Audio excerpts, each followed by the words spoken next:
Okay, we've got a massive piece of geopolitical news to unpack today, and honestly, it's going to have some profound ripple effects across the entire global economy.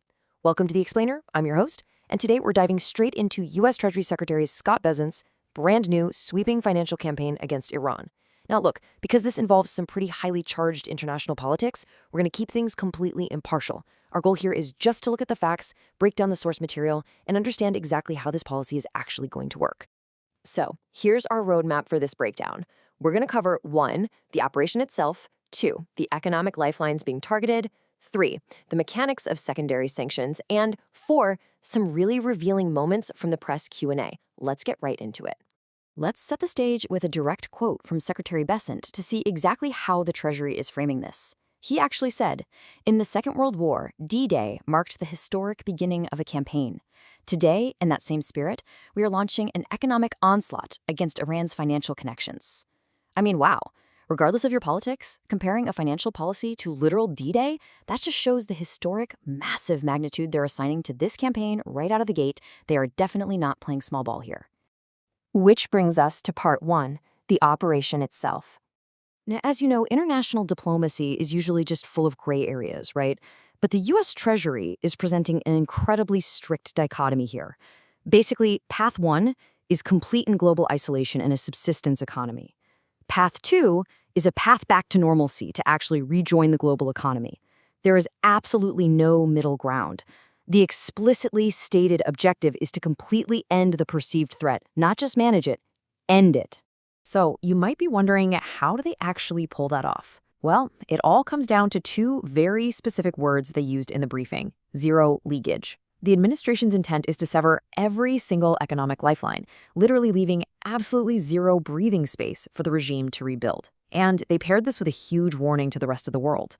Operating in those gray spaces, that's over. Countries can't just throw their hands up and claim they're blind to this activity anymore. Let's move on to Section 2, targeting those 5 vital lifelines. To actually achieve that zero leakage goal, the Treasury is actively going after 5 specific vital economic lifelines. We're talking digital assets, technology, gold, aviation, and shipping. Obviously, these are the main arteries of modern global trade. By targeting these specific sectors, the administration is sending a massive global warning to exchange houses and transport registries everywhere. Like Secretary Bessent warned, the clock has officially started ticking.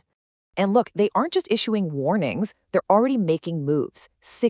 Over 60 entities, individuals, and vessels around the world were sanctioned immediately the second this announcement went live. The Treasury asserts that these specific targets were actively enabling the regime to procure illicit revenue and missile technology. So, immediate action right out of the gate. All right, that takes us to Section 3, the threat of secondary sanctions. This is the true enforcement mechanism, and it's what turns what could be a bilateral U.S.-Iran issue into a massive global financial event. Just to make sure we're all on the same page, secondary sanctions are essentially penalties imposed on third-party nations, banks, or entities to stop them from doing business with the primary target. Think of it like this: if you play with them, you absolutely cannot play with us. So, if a foreign bank helps facilitate money laundering for Iran, the Treasury will just cut that bank off from the US dollar entirely. And in international trade, that is a literal financial death sentence. The Treasury has a very calculated step-by-step playbook for how they plan to execute this threat. Step 1 is quiet diplomacy, basically level-setting expectations. In fact, we know the president is already making direct calls to world leaders to demand compliance. Step 2 is what they're calling a cure period. This is a brief grace period, giving entities time to remedy their bad behavior and untangle those business ties. But if that fails, we hit Step 3, unilateral U.S. Treasury enforcement. The hammer falls. Now for my favorite part, Section 4, the global reaction and the press Q&A. During the press briefing, a Reuters reporter pretty much immediately went straight for the elephant in the room. They asked, will Chinese banks and financial institutions face secondary sanctions? It's such a great question because it really gets to the core of this. Is the U.S. truly willing to risk disrupting its incredibly delicate trade relationship with China just to enforce these new rules? While Secretary Bessent's response was incredibly direct, he stated, "No one is above the reach of U.S. sanctions.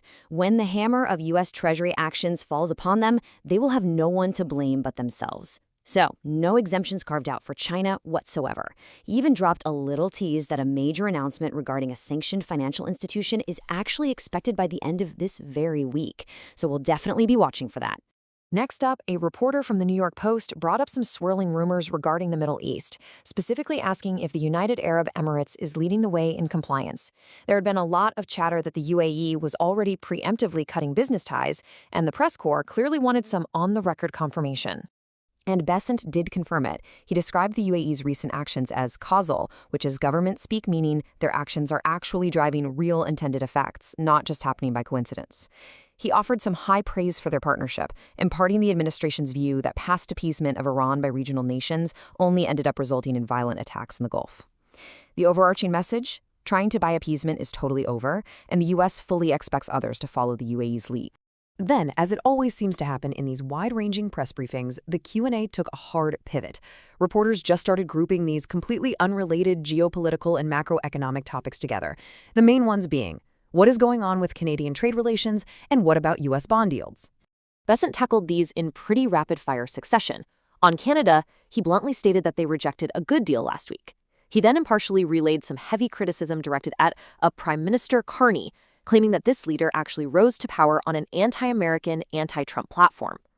Then, completely shifting gears over to the bond markets, he confirmed that there have been absolutely no bond buybacks, and regular Treasury auctions are just going to continue as normal, with the next one slated for September 9th.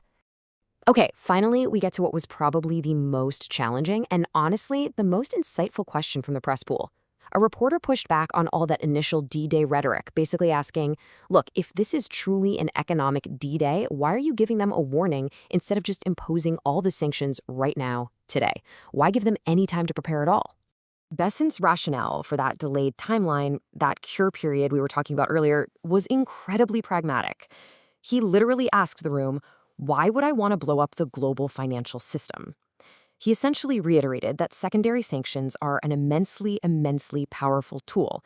If they just acted recklessly and dropped them without a grace period for global institutions to comply, it could cause some massive, completely unintended damage to the global economy. So, bringing it all together, why does this matter? And what is the big takeaway here? Well, with that cure period clock officially ticking down, we are left with a pretty massive question. Will global markets smoothly bend to Washington's ultimatum, or will this unprecedented zero leakage pressure finally test the very limits of U.S. financial dominance?